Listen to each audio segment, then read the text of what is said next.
Welcome to the Hire Truckers Podcast, the show where we dig into the world of driver recruiting and the future of trucking. I'm your host, Aaron Craddock. Each week, we bring you industry insights, conversations with top leaders, and lessons in growth and leadership to help you build stronger fleets and better recruiting strategies. So, a little bit of a disclaimer for the show today. I want to be clear that the thoughts I share today come from me personally, like my personal story. They do not necessarily represent the views of our team, our clients, our sponsors, of any of our incredible guests we've had on the show. So I haven't posted on social media in over a week, and I've really been processing and have been busy traveling. And I just really didn't know what words I should say, and have really been praying through it. But yeah, my initial reaction to Charlie Kirk being assassinated or murdered was just shock, out of the gate. Just did that really just happen? And, the first flurry of messages I got right after he was shot was like, everybody pray for Charlie.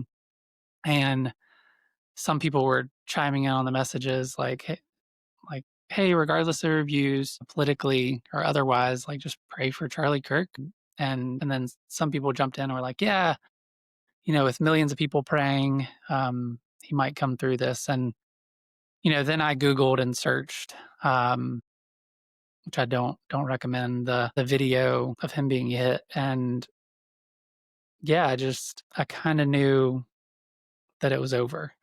And I was still praying, but the news came out, a few minutes later that he had passed. And just radical honesty is like one of the things we lead with in all my companies, and that's why I wanted to do the show today. Just to be radically honest. And so I've cried several times. I'm pretty sure I've cried daily. Yeah, and it's okay to be sad and to process. And then a little bit of fear, just because even though I have a limited platform, I have a platform and I do share with people and share my views. And yeah, more than anything over the past few weeks or a few days, I've felt just an urgency to just speak what I believe, like what I think is truth. And so that's a little bit what you'll have today: truth, challenge, and I hope to bring unity through my message. And so a little bit of my background. So I love Jesus, and so that's where I pivot from. But I also have friends of a bunch of different backgrounds. I lived in Thailand for 9 months. Actually, there I studied Buddhism under one of the founders of the largest Buddhist sects in the world, the Dhammakaya Buddhist sect. So we spent a lot of time at a university there in Bangkok, and just had some great conversations about why he believed what he believed. And we looked into Hinduism and Buddhism and multiple different things. And as we wrapped up that course, and this was, I think, 18 years or so, I'll have to go back and check my math. I wrote my paper for the class. We had a final wrap-up paper that all of us did. And I wrote my paper on absolute truth and just the concept of like, if this is a desk like that I have right here in front of me, like that is my belief. And it's either true or it's not. It doesn't mean if you believe it's not a desk, it's not a desk. And I could be wrong that it's a desk, but that there is a standard of truth and some different arguments and apologetics on that, and just my view on morality and my biblical worldview. And he wrote on the paper, and again, we have a great relationship. You can disagree with people and still have good, productive conversations. And so he wrote on my paper, like, absolute truth is dangerous. That was the only comment on the entire paper. Absolute truth is dangerous. And we had some conversations after, and I agreed. Like, if what I believe is true, that we've all sinned and deserve eternal separation from God, and Jesus is the only way, and that he's God that came down to earth. And if that's true, it is dangerous. And so I agree with that statement.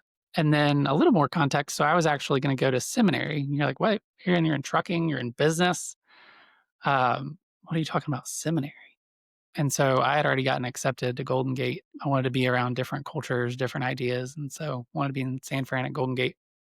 had already been accepted, was ready to do that after undergrad, and had lunch with a Muslim friend of mine. And again, I hang out with people from all different backgrounds and really want to hear why they believe what they believe and what's truth to them. Like, what is their truth and what is truth? And we can chat through it. And he gave me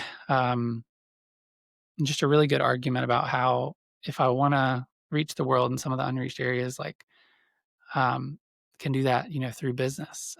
Um, and so, yeah, so that's actually made a change and was like, I'm going to get my MBA. And a number of years later, did after working a while, go back and get my MBA. And that's what he had um, campaigned for. So it's just a good example of like conversations with people and perspectives, even if they aren't what you believe, can be super valuable. Like I'm so glad I went the route of business and get to build different companies and things like that, and still love Jesus and be a light in the different industries I'm in. And so that's a little bit of context. Like my story has been altered by people of different faiths, different beliefs. I hang out with people of all different backgrounds, beliefs, things like that. But I do believe that Jesus Christ is Lord. And transition. So Charlie Kirk lived with boldness, and not for himself, but for his faith and his family and for truth. And so that's what I aim to do. Just live with boldness, build business with boldness. How can we 10x improve different aspects of the trucking industry, personal development world, etc. That's like, let's be bold. And then I also value my family and the biblical view of marriage. And for us, I can just speak to my story.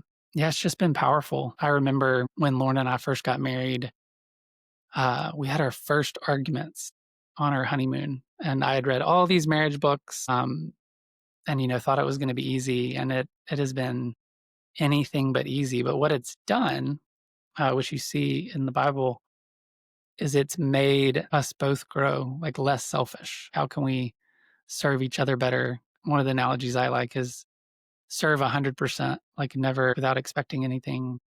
It's not 50-50 in a marriage relationship. It's each person striving imperfectly for serving a little bit. The reason I wanted to do this podcast is to be bold, but then also one of our values at all the companies I've built, just a core value, is radical honesty.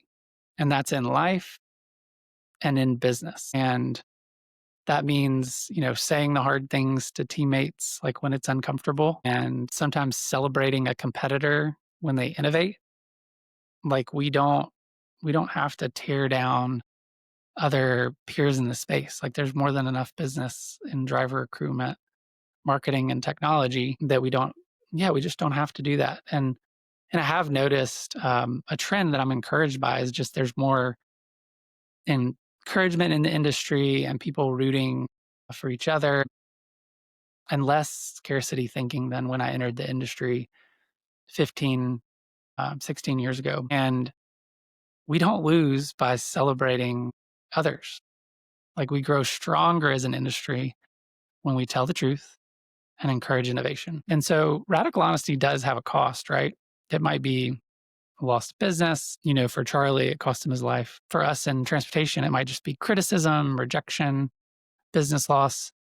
But if we want real unity in the industry, we must choose truth and compassion. And so I want to go into, just in the spirit of radical honesty. Again, I gave the disclaimer at the beginning. The gospel, like radical honesty, is rooted in God, like the creator. The things we see around us in nature that he created. And then just to go into some different scriptures. So Romans 3:23 says, all have sinned and fallen short of the glory of God. And again, back to my Buddhist professor, like that's kind of dangerous if that's true, if there's a consequence for that. And then Romans 5:8, but God demonstrates his own love toward us in that while we were still sinners, Christ died for us. And tying to Charlie Kirk's message, like he often reminded people that Jesus Christ, the creator of the universe, came down in human form. Like that's radical honesty. God didn't sugarcoat our need for him. He sent his son to die so that justice, mercy, and forgiveness could be possible. And then The next thing I wanted to talk about is radical honesty plus radical love equals true unity. So it's not that we're honest. I think there's a proverb that says like a righteous man will even have his enemies be at peace with him. So we can communicate in a way that's respectful, like not fake unity that avoids truth, but unity built on Christ and love and grace. Like it's not by doing all the right things. Love and grace. Another thing, radical honesty of the gospel is just family values. So Charlie spoke often about marriage, family, and living faithfully in these roles. That resonates deeply with me. Like the biblical view of marriage isn't just tradition, it's God's design for human flourishing. And with God's design, and this is going to seem completely crazy, like I'm praying for the alleged murderer and assassin, Tyler Robinson. And again, that's what we're called to do. And so while I didn't agree with everything Charlie said or represented, he's human. He's going to make mistakes. It was a tragedy that he was killed. And I'm praying for him and his family. But at the same time, Tyler Robinson, who will likely get the death penalty, my heart just breaks for him. And I really am praying that he will come to know Christ and repent. And Jesus said in Matthew 5:44, "But I say to love your enemies and pray for those who persecute you." So again, I'm just imperfectly trying to live out these things that I believe are truths. And that's not easy. But the gospel calls us to it. If the grace is big enough for me and all the areas I've sinned and messed up in, then it's big enough for him too. That doesn't remove justice, but it reminds us that no one is beyond redemption. And so how does this apply to trucking? So in your company, tell the truth about recruiting challenges, business challenges. Tell the truth when you're talking with your drivers. That's come across in quite a few shows as an incredible recruiting tactic, to just tell the truth to the drivers about the position. And that means telling them the good things, telling them the challenging things. Yeah, all those things. And then also in your leadership. So we're all a leader, like regardless of whether you have positional leadership. We may be a leader in our family. We may be a leader in management on a team. We may lead our peers. We may lead our bosses, our families. Like we're all a leader. And in your leadership, just celebrate your peers, celebrate other people. Scarcity kills progress, and like honesty and encouragement fuel it.